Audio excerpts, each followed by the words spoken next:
Well, good morning. Welcome to another week. I'm excited to announce that this week we will be starting a new unit. And what I've done is I'm not going to add any more checkpoints to the existing unit that you're working on, which is supposedly due today.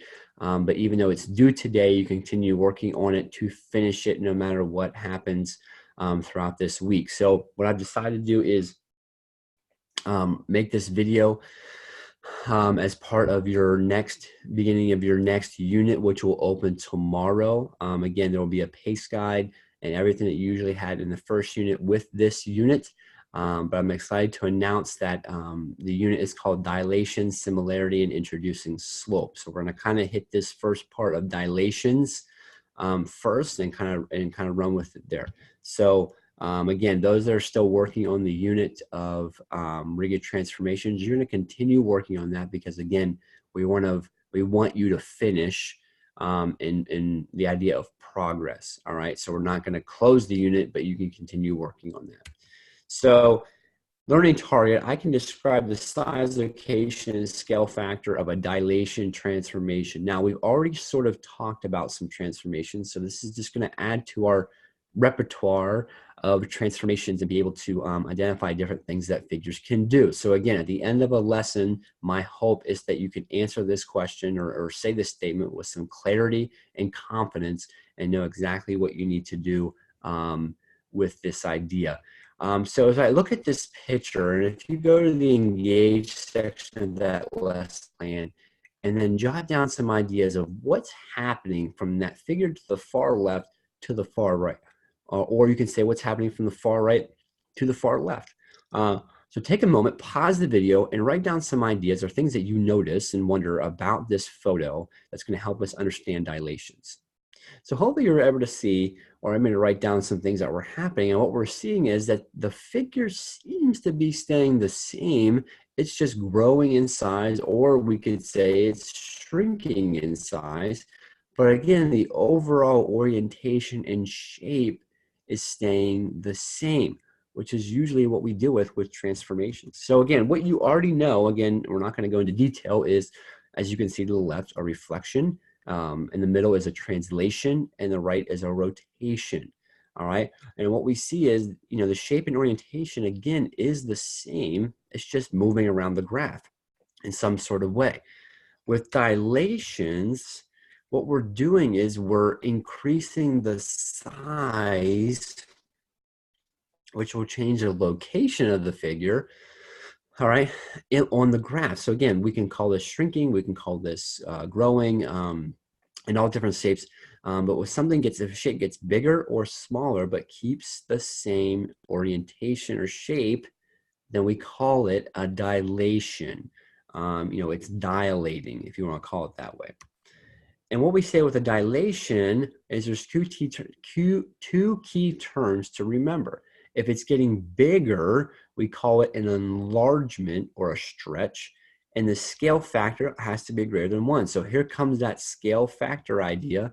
Remember that scale factor is an important part to show that a figure has been transformed correctly. If it doesn't, then we don't even call it a dilation. It's got to increase by the same number on all sides, even when it's increasing or reducing in size, like with a dilation. An example to the right, if it's a reduction or getting smaller, we say it shrunk, and the scale factor is between 0 and 1. So again, if you look at that example, that they say the scale factor is a half, meaning it's decreasing by a half on all sides to give it that new shape.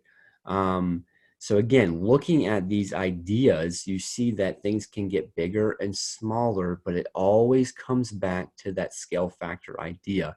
It makes them congruent. It makes them similar figures or the same figure when the scale factor is the same all the way around.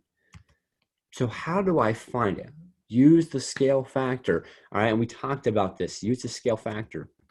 All right, so if you look at this example and how it's getting from the original figure that's in the dotted line to the big figure that is not a dotted line, we notice, if you look to the right there, that the scale factor becomes 2.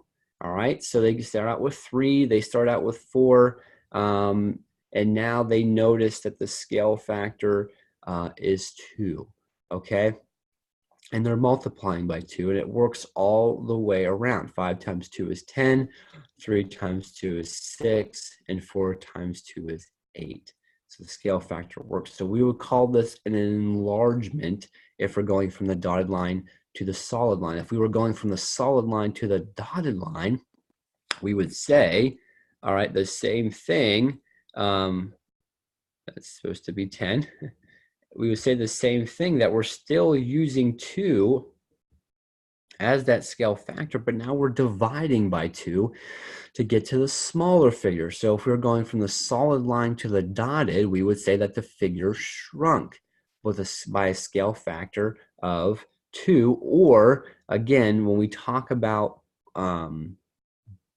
scale factors, and we go back to that last example, a better way to draw this or write this again with multiplication would be times it by half. Because remember, when we shrink a dilation, the scale factor has to be between 0 and 1.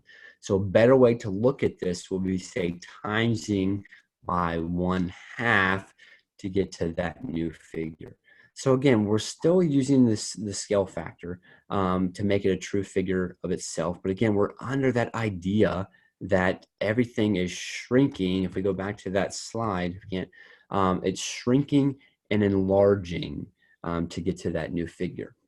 So hopefully you were able to kind of understand a dilation and understand where we go from here. If you look at an example, did you know that your eyes dilate? So if you read there, the word dilate is often heard in relation to the human eye. The pupils of the eye were dilated.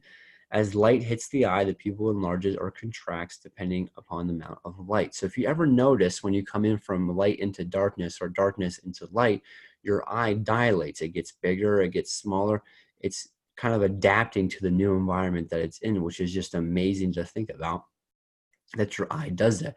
But next time you have a friend or your family member come inside, maybe just have them look at their eye and see what it's doing as it adjusts. All right, it's getting bigger and it's getting smaller, but again, it's dilating because the shape is not changing. Your eye does not change the shape. It just gets bigger and it just gets smaller. So hopefully you're able to understand a little bit about dilations today and understand that it's nothing that we haven't seen already with transformations. It's just a different way, another way to transform an object on a graph.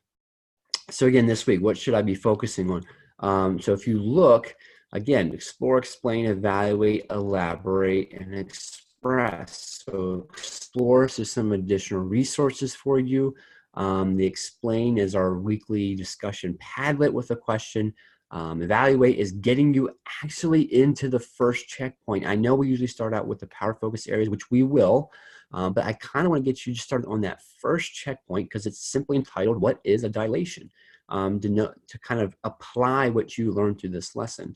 And then we have a Flipgrid activity that has you looking for dilations around you in your house or in your environment.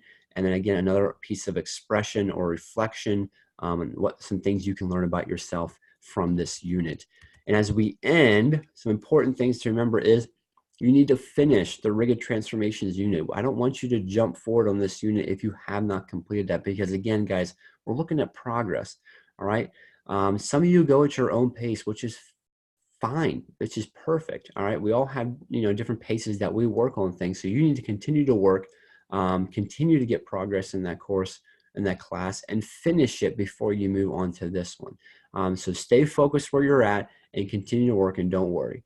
If you're finished and you're moving on, you need to start the PFA dilation of similarity and introducing slope. So you can go ahead and start that power focus area. If you look at your PACE guide, I've given you a layout of what you could be working on in this first week. Again, continue to set goals. Again, you know the importance of goals. They give you direction, especially with a new unit. Goal setting is going to be the most important because it's going to give you direction on how to get in there and to be able to start this effectively and where you should be. Due date for this new unit is November 13th. So it does seem far away, But remember, these due dates seem to creep up on us fairly quickly. So make sure that you're working and keeping track and keeping that due date in the back of your mind to know that it will come fast.